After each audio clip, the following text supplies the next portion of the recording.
ఎప్పుడు వాటితో తిరగవు కదా, ఎప్పుడు వాటితో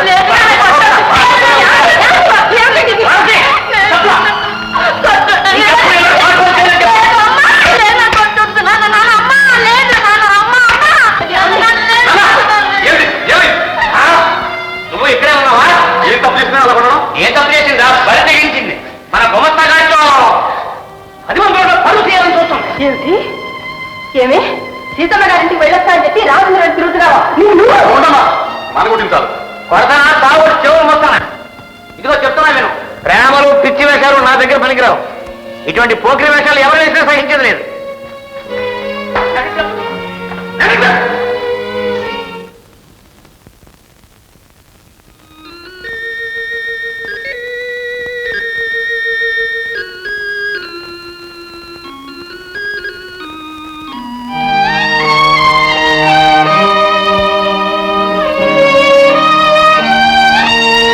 మీ దగ్గర నుండి ఉత్తరం రానందున కలిగిన బెంగ కంటే తల్లిని కాబోతున్ననే భయం నన్ను కృంగదీస్తుంది. ఈ ఉత్తరం చూసిన వెంటనే మీ నాన్నగారి అనుమతి తీసుకుని పెళ్లి ఏర్పాటు చేస్తారని నమ్ముతున్నాను. తీరా చంద్రరావు, ఇలారా కూర్చో. ఈవేళ పెళ్లి చూపులకి వెళ్ళాలో? ఎవరి పెళ్లి చూపులు? నా పెళ్లి చూపులే. మరో పెళ్లి చేసుకుందామని బుద్ధి పుట్టింది. పెళ్లి పెద్దగా నిన్ను తోడరమ్మంటున్నా. ఏమిటన్నా ఈ మాటలు? మరి ఎవరి పెళ్లి చూపులు అంటాయేటో? తెలియకపోతే అడగకూడదా? తెలీదా? తెలియదు. నీ పెళ్లి చూపులే. తాంబూలాలు పుచ్చుకున్న తర్వాత పెళ్లి చూపులకు వెళ్ళడం మీ పద్ధతే? పద్ధతి ఏదైతేనేమో పని ముఖ్యం. అయితే తాంబూలాలు తీసుకున్నట్టు నీకు తెలుసు అన్నమాట. తెలుసు. వాళ్ళ దగ్గర అడ్వాన్స్ కూడా పుచ్చుకున్నట్టు తెలుసు. అయితే ఇకనే పెళ్లి చూపులు ఖర్చే లేదు, ఏకంగా పెళ్లి కానిచ్చేద్దాం. కానివ్వండి, కానీ నేను మాత్రం చేసుకో. అంటే 50,000 కట్నం, 10 ఎకరాల మాగాని, 10,000 అడ్వాన్సు. ఇదిగో నాన్న, వాళ్ళ దగ్గర డబ్బు ఎక్కువగా ఉంటే దేశంలో చాలా మంది బెచ్చగాళ్ళు ఉన్నారు, వాళ్ళందరికీ పంచి పెట్టము. అంతేగాని డబ్బుతో మనుషులు కొనాలకొద్దని చెప్పు. మరి నేను ఇచ్చిన మాట? నీకంటే ముందు నేను ఒకరికి ఇచ్చాను మాట, మనసు. నేను ఆమె తప్ప ఇంకెవరిని పెళ్లి చేసుకోను. ఆహా, ఒకే మాట ఒకే బాణం. నువ్వు అపర శ్రీరామచంద్రుడి. నువ్వు మాటిచ్చింది సీతామహాసాదితో కాదురా, నీ మనస్సుని వరలో వేసుకున్న ఒక కురగతో. నాన్న, ఏమిటా కేకలు? నీ అన్న మాటలో తప్పే ఉంది. ఈ ఉత్తరం చూడు. రామా గేమా అంటూ 10 మందితో పైలా పచ్చిగా తిరిగి కడుపు చేసుకుని ఆ 10 మందిలో ఒక డబ్బున్న వాడిని చూసుకుని ఈ బిడ్డకు తండ్రివి నీవియే నాథ, నువ్వు పెళ్లి చేసుకుని తీర్చు నా సంగతి నీకే తెలుసు. నీకు తెలియదు నాన్న, రమ చాలా ఉత్తమరాలు. ఆమెకి ఈ పరిస్థితి కలిగిందంటే నా తొందరపాటు వలని. అందుకే ఆమె త్వరగా పెళ్లి చేసుకుని నలుగురిలో నవ్వులు పాలు కాకుండా చేయాలి. నువ్వు నవ్వులు పాలు కాకుండా చేసే అమ్మాయి ఎవరో? ఎవరో కాదు, నీకు బాగా తెలిసిన అమ్మాయి. నాక? అవునన్నా, మునుపు నీ ఎవరింట్లో పనిచేసావో ఆ జగన్నాథం గారి కూతురు. ఏమిటి? లాయర్ జగన్నాథం గారి అమ్మాయ? వీల్లేదు, ఈ పెళ్లి జరగడానికి వీల్లేదు. ఎందుకని? నూనె నీళ్లు కలవు, నూనె నీళ్లు కలవు. అలాగే అంతస్తులు కలవని వాళ్ళు కూడా కలవలేరు. నూనె నీళ్లు కలవకపోవచ్చునన్నా, కానీ పాలుతేనే మహాపాఠాలు వస్తాయి. అంతా మన అనుకుంటలో ఉంటుంది. ఒరే, నువ్వు ఎన్ని చెప్పినా ఈ సంబంధం నేను ఒప్పుకోను. ఎవరు ఒప్పుకున్నా ఒప్పుకోకపోయినా రమను నేను పెళ్లి చేసుకుని తీరుతాను. నా మాట కాదన్న వాడు నా కొడుకే కాదనుకుంటాను. నువ్వు కొడుకు అనుకున్నాడే మళ్ళీ ఇంట్లో కాలు పెడతాను. చెల్లె, నా సూట్కేసి ఎలా పడే. బాబు తొందరపడకురా, నా మాట విందా? అమ్మా, నువ్వు ఈ విషయంలో జోక్యం కలిగించుకో.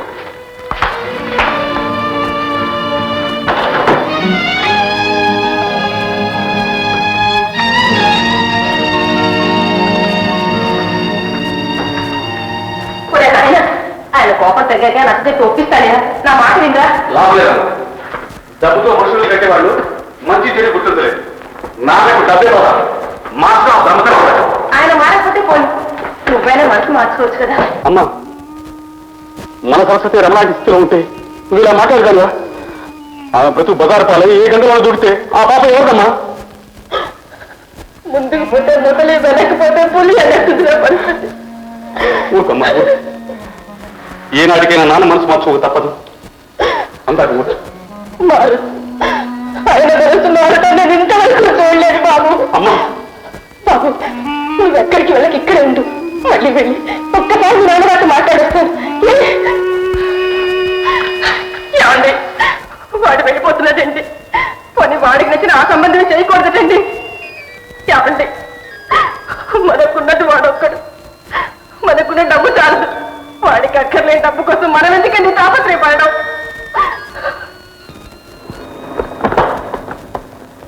అన్నయ్య, ఇదిగో ఈ డబ్బు నీకు.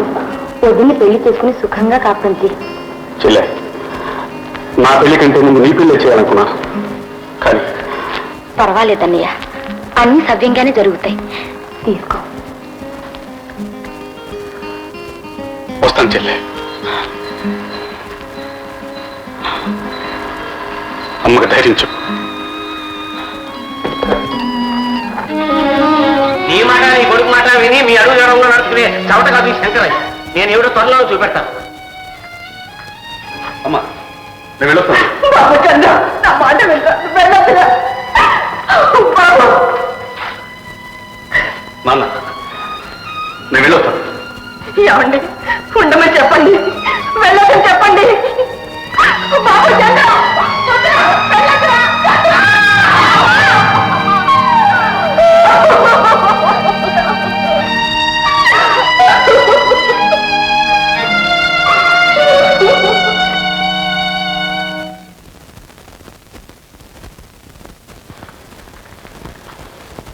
బాబాయ్ గారు, అబ్బాయి గారిని కోకలేసారా? మాట్లాడుకుంటూ వెళ్ళిపోతున్నారు.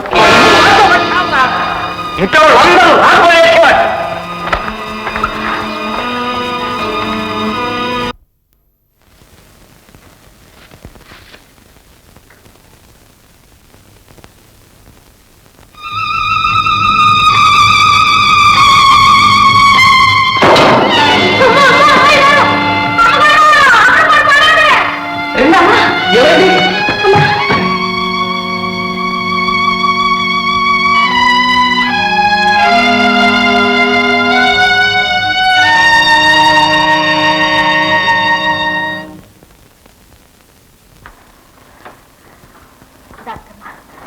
ఏమైందమ్మా? బాధపడాల్సిన అవసరం ఏం లేదు. మీ అమ్మాయి తల్లి కాబోతుంది.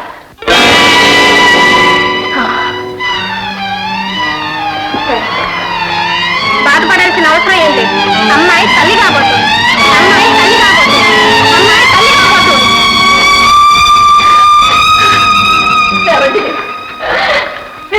అంతా అయిపోయింది, అయిపోయింది.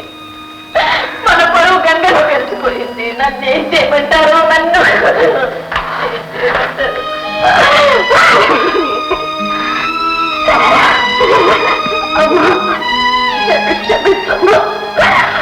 నన్ను క్షమించు.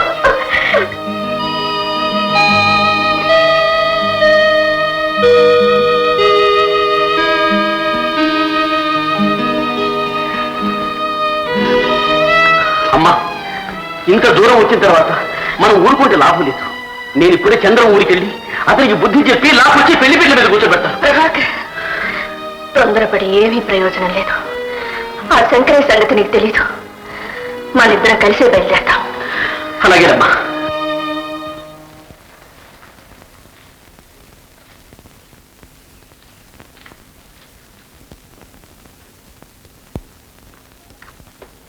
శంకరయ్య గారు,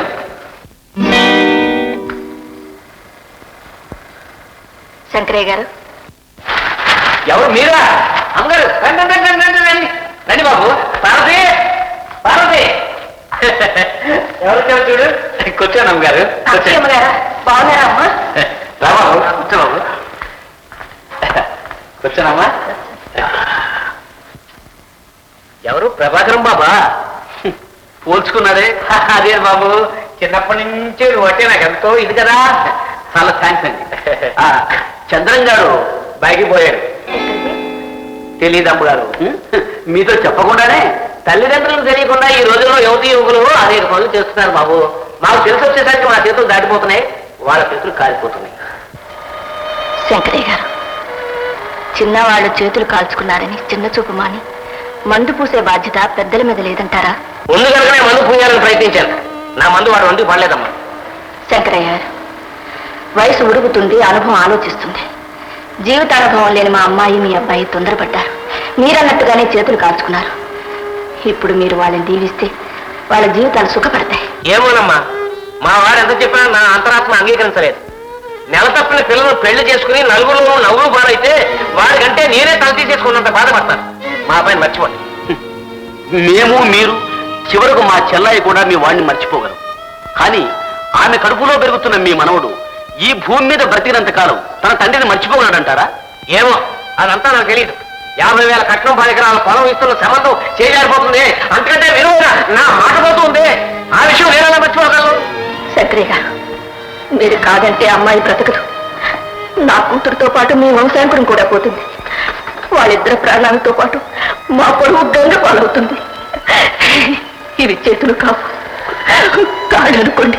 దాని బ్రతుకు నిలబెట్టండి. అమ్మగారు, శంకరయ్య గారు, నేను ఎప్పుడూ ఎవరిని ఏది అడగలేదు. మిమ్మల్ని ప్రాధేయపడి అడుగుతున్నాను. ఈ పెళ్లికి ఒప్పుకొని మా చెల్లెలి ప్రాణం, మా పరువు కాపాడండి ప్లీజ్. ఏమండి, అబ్బాయి ఉద్దేశం కూడా ఇదే కనుక ఈ పెళ్లికి ఒప్పుకోండి. ఒప్పుకోండి అన్న. ఎంత కనిపిస్తే మాత్రం బంగారు బొమ్మలాంటి అలాంటి రోజున దొరుకుతుందా నాన్న?